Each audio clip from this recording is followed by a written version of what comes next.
of the things that President Trump has said, has done, let me say that, is that he ended all meetings with Iranian officials that were supposed to be about oil. Now, that is a biggie because they are the top OPEC producer. Well, I was just looking over our trending queries for today, and it's a list that we get every morning of different things that people are kind of looking for online. And one of them is what's happening in Iran. Let's talk about it. We have Pegah, Pagov, and Bani Hashmi. And if I mispronounce that, please correct me here. Thank you so much for being here. Oh, we're on mute right now. I definitely want to hear how your name is pronounced and how I'm supposed to say it. Sorry. Hi again. Thank you for having me. My name is Pegah Bani Hashemi.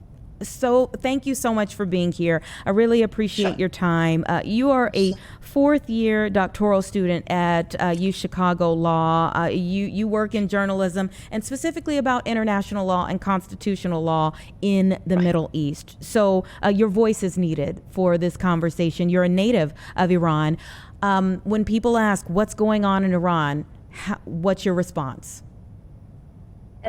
If I want to be very honest with you, when they ask me, which is many people ask me today and yesterday and during last few days, it's very hard for me to not cry for the first steps, because whatever we are seeing is a catastrophe. It's really devastating us, and it's kind of very difficult for us to see what's going on inside of the Iran. In fact, last 2 weeks, some protests happened from Tehran, Bazar Bozorg in Tehran, Grand Bazaar in Tehran, and then the protest went to other cities and then come back to the big cities like Tehran, Shiraz, Mashhad, and then we saw thousands of the people went outside and tried to basically bring their voice to the regime, that talk about the economic problem, political pressure, and variety of the human rights that basically regime took from them. They try to bring these matters to the regime.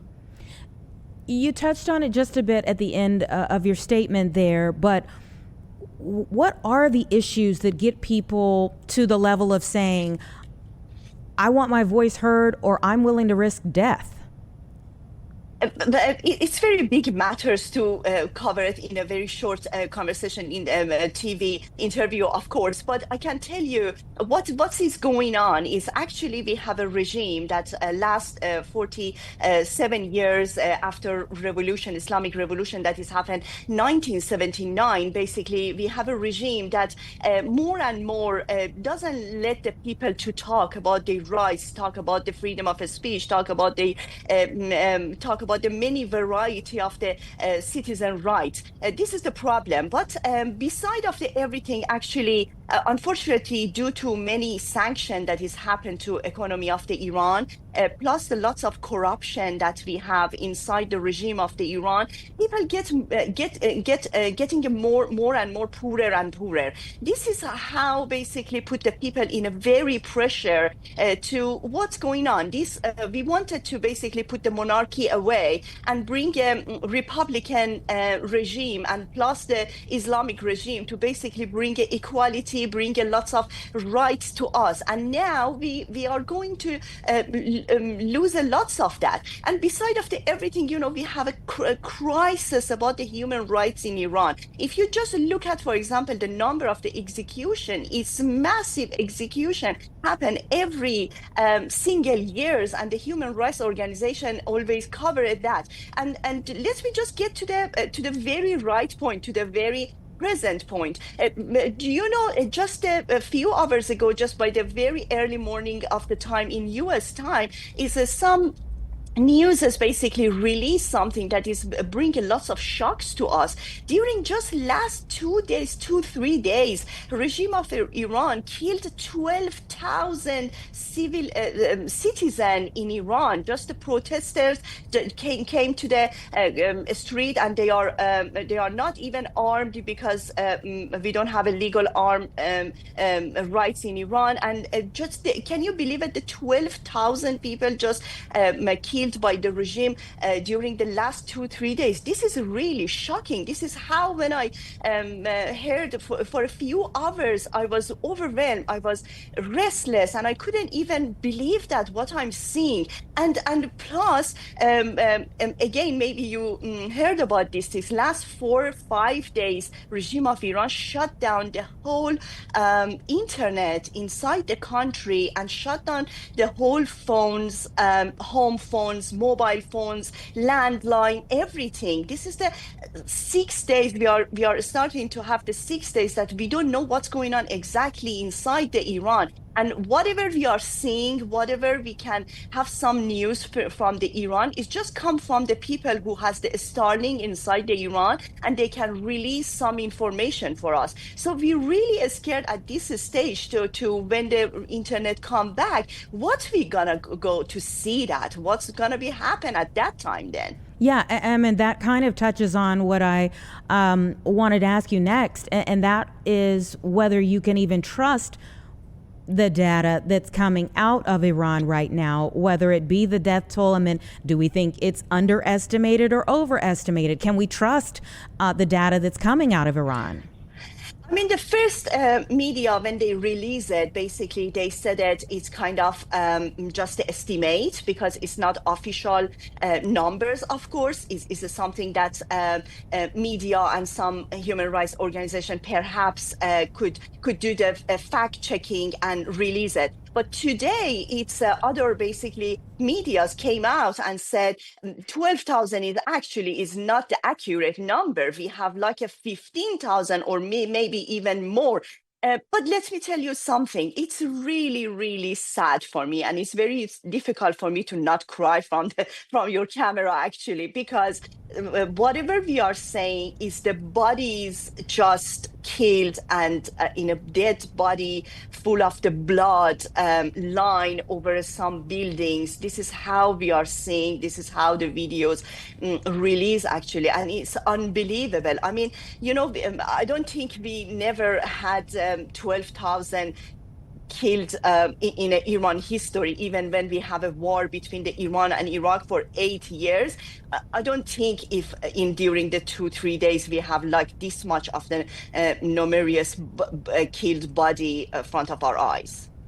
What do you think about the American influence on what's happening there, and President Trump's promises to the people there? Actually, that is something that I think inside Iran, people are hearing these things, and I'm sure it's bring them some courage, bring them some hope. And honestly with you, I think President Trump is very popular inside the Iran. Even when he was elected, I think inside Iran, people were very exciting about this news. However, we have some other people that they don't think like this idea. But anyway, I think this is how they really wanted to have some helps, because for years and years, many people believe that we shouldn't ask any foreign countries to help us. But now I think more and more people getting bigger population, that they are thinking maybe we need some help from the foreign country like United States. Yeah, I mean, some of the leaders there commented specifically that they thought people were acting out to please President Trump by protesting. Let me ask you just about your background. How long have you been in the United States? What was your journey like? Of course, as an immigrant, immigration never have been easy. I don't think when the people talking or asking about immigration, I'm always saying even if you coming with lots of privilege, still to be an immigrant is not easy. I'm proudly living in United States, and I'm proud to be citizen right now. But I think to come from other countries, specifically the countries like Iran, that you have a rich culture behind of you, but you also put your families and everybody's and all your belongings behind of you and leave them and coming for the new life. It's emotionally always would be have been very difficult for everybody, included me. I actually lived in London more than a decade. So when I left Iran, I moved to London. I lived in United Kingdom, as I mentioned, and over a decade, and then I came to United States. I love to be in Chicago. I love Chicago, and I'm very proudly studying in the University of Chicago, and I'm very strong fan of the University of Chicago, specifically law school. I